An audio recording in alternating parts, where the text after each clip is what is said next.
Intro. He couldn't love her right, but in teaching her how to heal, he finally found the pieces of himself he thought were gone forever. If you believe love isn't always about romance, but about becoming whole again, subscribe to Hidden Angle Podcast, where every story reveals what the heart learns when words fall silent. In a quiet town where winters seemed to never end, Clara Bennett walked the hospital halls with the kind of calm only pain can teach. She was 27, a nurse who still believed in gentle things, soft voices, morning light, second chances. Across the same sterile corridors worked Dr. Ethan Hale, 35, brilliant, controlled, and utterly alone. His hands had saved more lives than he could count. Yet his own heart had been lifeless for years. 3 winters ago, a car crash took his wife. Since that night, he didn't laugh, didn't cry, didn't feel. People called him cold, but Clara saw something else, a man who built walls not to keep others out, but to keep himself from falling apart. She'd seen that kind of silence before, in patients who survived the body's wounds but never recovered from the soul's. They met not through fate's grand design, but through small, ordinary moments, passing by in empty hallways, sharing a late coffee after a long shift, exchanging glances when words would only hurt. Ethan treated medicine like war, fight, fix, move on. Clara treated it like prayer, listen, stay, breathe. 2 healers standing at opposite ends of grief. And yet, life has a strange way of pairing opposites. One to remind the other what feeling truly means. This isn't a story about falling in love. It's about remembering how to feel again. And how 2 broken souls can teach each other what even time couldn't. So take a deep breath. Let the quiet sink in. Because this is where healing begins. Part 1. The man WHO forgot how to feel.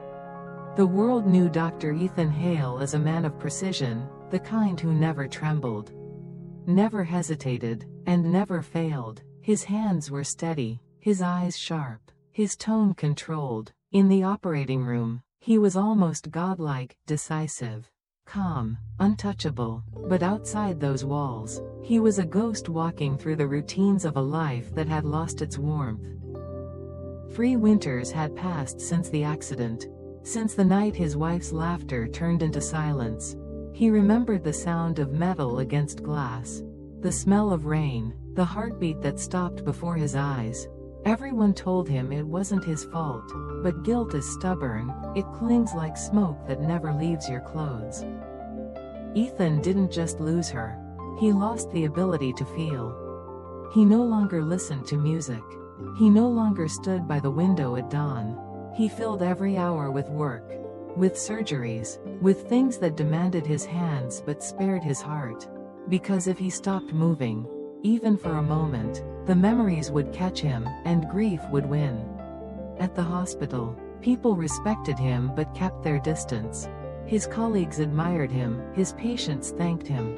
But no one knew him. They couldn't. The man they saw was a shell polished by habit, not by hope. He had mastered the art of appearing fine, of saying, "I'm good," with eyes that said nothing. He had forgotten the sound of his own laughter, the warmth of being cared for, the simple act of feeling. Yet, deep down, in some quiet, unlit corner of his being, something still stirred, a faint ache, a whisper that refused to die. It wasn't love, not yet. It was the memory of being alive, waiting for a reason to return. Part 2. The nurse WHO believed in softness. Clara Bennett had a kind of gentleness that didn't belong in a place built on pain. Hospitals were full of noise, machines beeping, heels striking cold floors, voices rushing through emergencies. But when Clara walked by, the air seemed to soften. She never hurried, never raised her voice. She treated every patient as if they were someone's entire world. While others believed efficiency saved lives, Clara believed presence did. She held an old woman's hand long after visiting hours ended. She whispered to a frightened child before anesthesia. And sometimes, she just sat beside the dying, no words. No medical terms, only quiet humanity. Her softness wasn't weakness, it was a choice, a rebellion, even. Because Clara knew the cost of harshness, she grew up in a home where silence meant danger. And love was something you had to earn. She learned early that kindness could be armor, not vulnerability. That gentleness could be power when the world turned cruel. Dr. Ethan Hale didn't understand her. To him, empathy was a liability, an open door to chaos. He watched her smile at patients, stay longer than needed, care too much, and though he would never admit it, it unsettled him, because Clara represented everything he'd buried: warmth, patience, faith in people. They rarely spoke beyond work. But sometimes, when she passed by him in the hallway, he caught a glimpse of something unfamiliar: peace. He couldn't name it, but it lingered. A reminder that life wasn't meant to be endured like a punishment, it was meant to be felt. Clara never tried to change him. She simply existed near him, like quiet light seeping through cracks he didn't know were still there.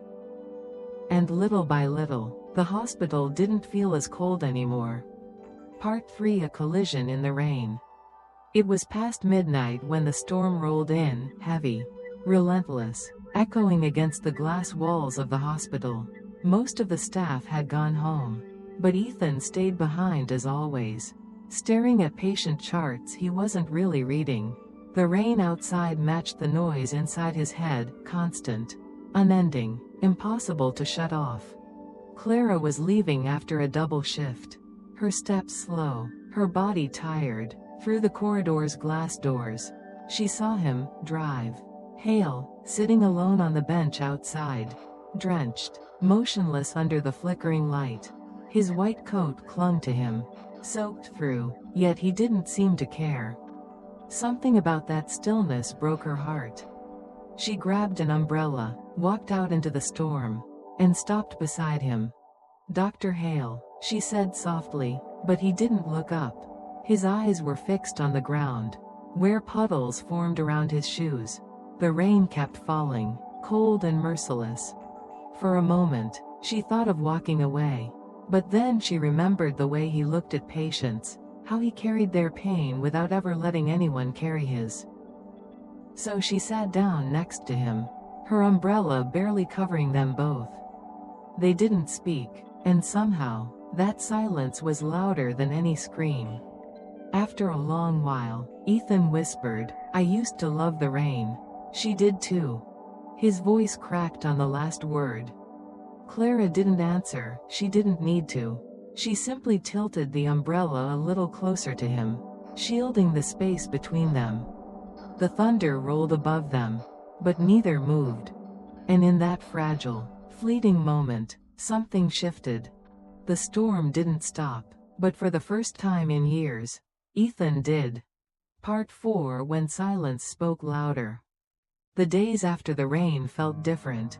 Something unspoken lingered between them, not tension, not affection, but a quiet understanding. Ethan didn't thank Clara for sitting beside him that night, and she didn't expect him to. Some moments are too fragile to name. He returned to work as usual, precise and composed, yet something had shifted. He no longer barked orders with sharpness, his voice carried a trace of calm. As if the storm had washed something away. Clara noticed. She always noticed. Sometimes, during night shifts, she would pass by his office and find him staring out the window. Not lost, just still. And she would keep walking. Because sometimes healing begins the moment no one interrupts. Their conversations remained few, a nod at the coffee machine, a shared silence in the hallway. But the silence wasn't heavy anymore. It was gentle, almost sacred, like standing in a church with no words, only presence. One evening, a young patient broke down after surgery. Trembling with fear, Clara tried to comfort him. But the boy wouldn't stop crying. Ethan entered quietly, sat on the edge of the bed, and simply placed a hand on the boy's shoulder. No medical jargon, no rehearsed empathy, just silence. And somehow, the boy's sobs softened. When Clara met Ethan's eyes across the room, there was something new there, a small, flickering light, the kind that comes from remembering what it means to feel without drowning in it. He didn't say a word. He didn't need to. And for the first time, Clara realized, sometimes silence doesn't hide pain. Sometimes, it heals it. Part 5. The wall begins to crack. It happened late one evening, long after the corridors had emptied and the world outside had fallen asleep. Ethan sat alone in his office, the dim light flickering across stacks of medical reports. His reflection stared back at him from the glass, calm, collected, and utterly false. The knock on the door was soft. Clara stepped in, holding 2 cups of coffee. "You've been here all night again," she said gently. He didn't look up. "Work keeps me steady." She smiled faintly. Steady isn't the same as alive. Her words hung in the air like a truth he didn't want to touch. For a moment, neither spoke. The hum of the fluorescent light filled the silence between them. Then, for the first time in years, Ethan exhaled something heavier than breath. "She died because of me," he said quietly, eyes fixed on the desk. Clara froze, not expecting it, not from him. "I was driving that night. I told her I could handle the rain. She laughed, said she trusted me. I looked away for 1 second. Just one." His voice broke, the kind of break that doesn't shatter, it leaks. "I keep hearing it," he whispered, "that sound, metal, glass, her breathing." Clara didn't reach for words. She just set the coffee down, walked closer, and sat across from him. Her silence wasn't empty, it was permission, for him to finally stop pretending he was fine. When his hands trembled, she didn't stop him. When tears filled his eyes, she didn't wipe them. She simply stayed. And in that stillness, something inside him, the wall he'd built brick by brick to keep pain away, began to crack. He looked up, eyes red but softer. "You shouldn't see this," he said. Clara shook her head. "Maybe it's not about seeing, maybe it's about staying." Part 6. When anger masks pain. It started with a sound, the long, flat beep that means a heartbeat has stopped. The patient on the table had been young, barely 20. Ethan stood frozen for a second before reality crashed in. He did everything he could, every compression, every injection, every desperate command shouted through clenched teeth. But the monitor stayed silent. When the nurse whispered, "Time of death," Ethan snapped. He ripped off his gloves, threw them against the wall, and stormed out of the operating room. His footsteps echoed down the corridor, heavy and raw. Clara found him in the stairwell minutes later.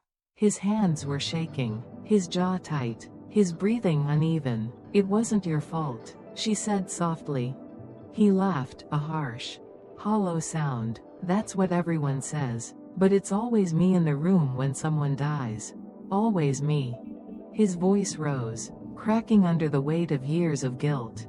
"I fix hearts for a living, Clara, that's my job." And yet, he struck the wall with his fist. "I can't fix my own." Silence followed, thick as smoke. He turned away, ashamed of his outburst, of the tears that burned behind his eyes. Clara didn't flinch. She stepped closer, her tone steady. "You think anger makes you strong," she said. "But it's just grief, in armor." He didn't answer. His breath came in broken gasps, like someone drowning just beneath the surface. She placed a hand over his clenched fist. Not to stop him, just to remind him he wasn't alone. "You don't have to fight the pain," she whispered. "Sometimes, you just have to let it speak." For a long moment, neither moved. The storm inside him slowly quieted. Not gone, but gentler, like fire turning into warmth instead of destruction. And for the first time, Ethan didn't hide behind his anger. He simply breathed. Part 7: The Smallest Kindness. The morning after the outburst, the hospital felt unusually still. Ethan arrived early, carrying the familiar heaviness that followed sleepless nights. But something about the silence no longer felt empty, it felt like a pause. A breath before change. He saw Clara at the nurse's station, her hair tied back loosely, a small coffee cup warming her hands. She looked exhausted, yet her eyes still carried that steady calm he could never understand. Without thinking, he stopped by the cafe and bought another cup, the same blend she always ordered. When he placed it on her desk, she looked up, surprised. "You didn't have to," she said. "I know," he replied simply, "but I wanted to." It wasn't much, just coffee. But in a world where people forgot to care, even a gesture that small meant everything. Over the next few days, little things began to shift. Ethan started greeting the staff by name. He began staying a few extra minutes after rounds, asking if anyone needed help. He didn't say why, maybe he didn't know. But Clara noticed every change. Quiet and real. One evening, she found a note tucked under her clipboard.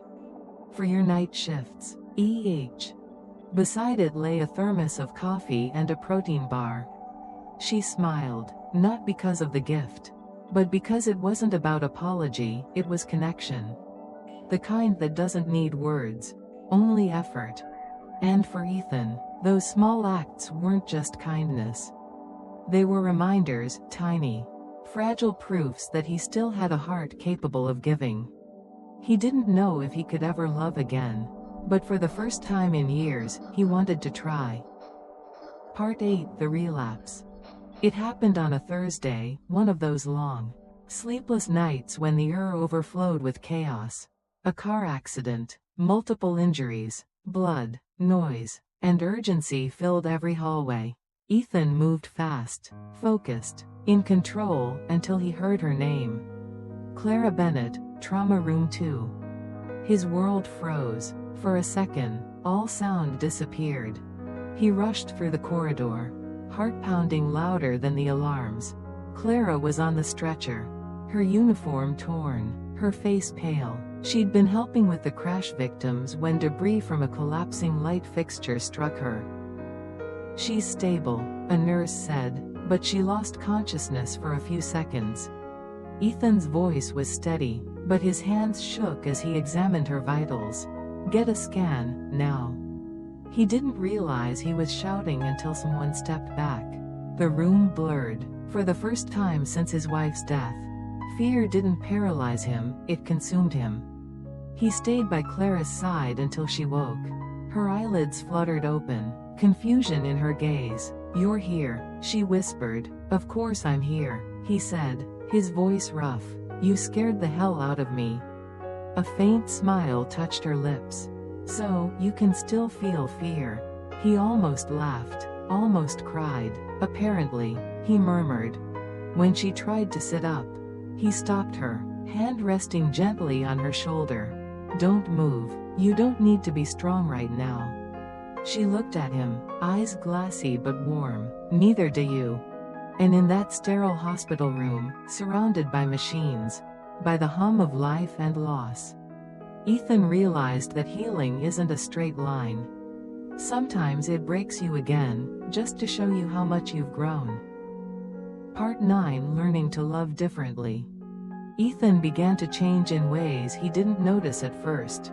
The walls he once lived behind were still there, but the cracks were wider now, enough for light to pass through.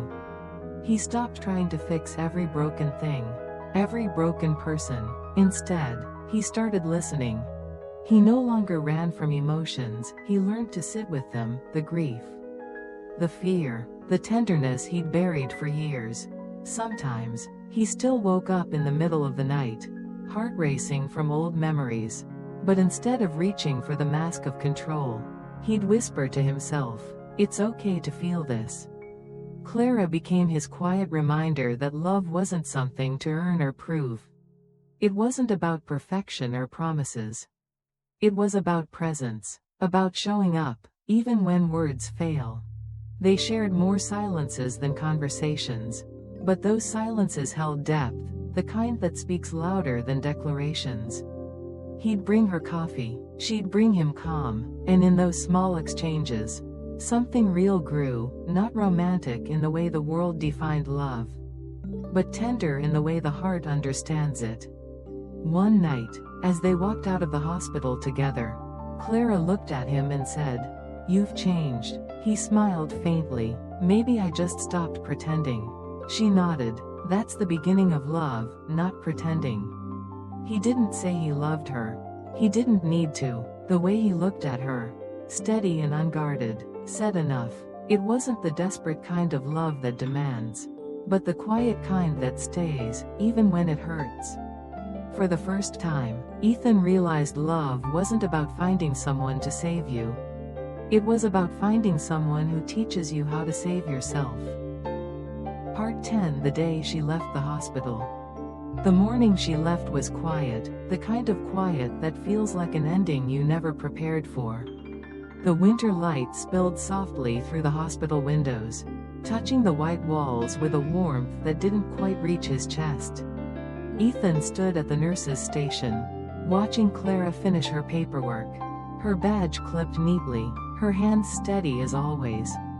She was transferring to a smaller town clinic, fewer patients, slower pace, more peace. She said it would be a good kind of quiet. He nodded, though every part of him resisted the thought of her absence. When she turned to him, her smile was gentle but sure. "You'll be fine, Dr. Hale." He tried to return the smile but couldn't. "I've heard that before," he said softly. Clara laughed under her breath. "This time, it's true." They walked together down the hall one last time.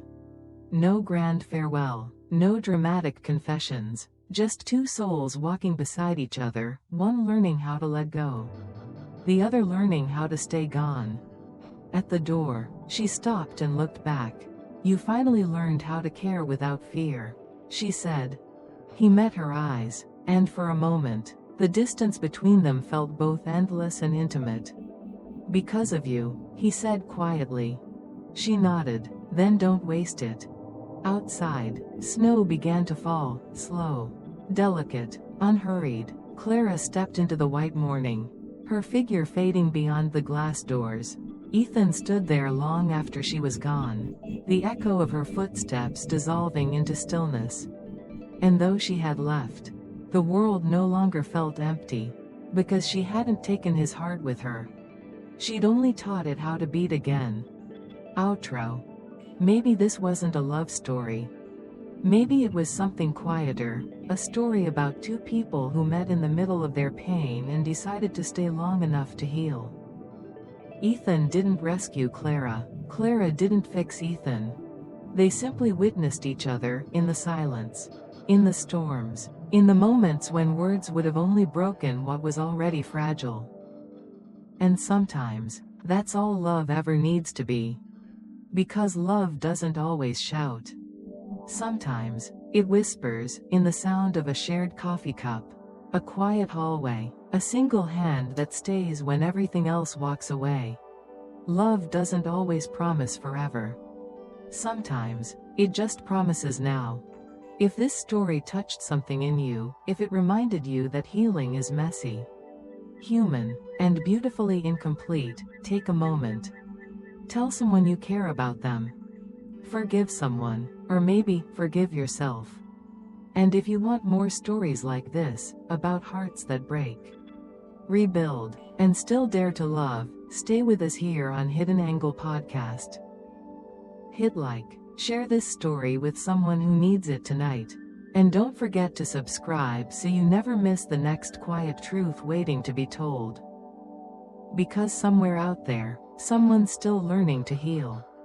And maybe, just maybe, that someone is you.